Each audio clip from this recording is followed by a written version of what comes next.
It's easy to just turn your brain off during the opening cutscene and the first 2 seconds of swimming into play, but there's actually a ton of information to be processing during this time, so you can learn how you should approach the game. Look at the weapons each team is bringing. Do the teams have a lot of paint?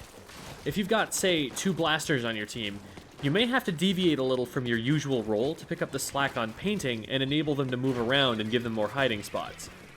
Are you the longest ranged weapon on a pretty short ranged team comp? You may need to play a little more passively to give super jumps after a fight, and work more on backing up your teammates with crossfire than on initiating fights yourself.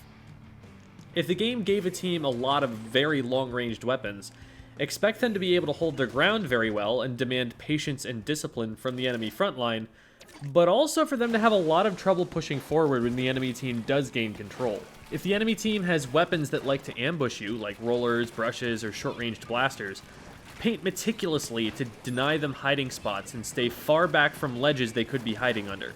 Once the game starts, take advantage of the time you've got before anyone's shooting at you to check not just the map to see which direction enemy players are heading from spawn, but also what gear abilities players have chosen, as certain abilities may give you hints as to how someone intends to play their weapon.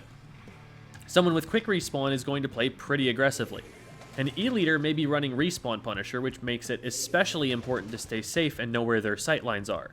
If you're camping a jump, you want to know if there's anyone on their team who has Drop Roller or is using a weapon that can land from a super jump with a lethal shot on its way.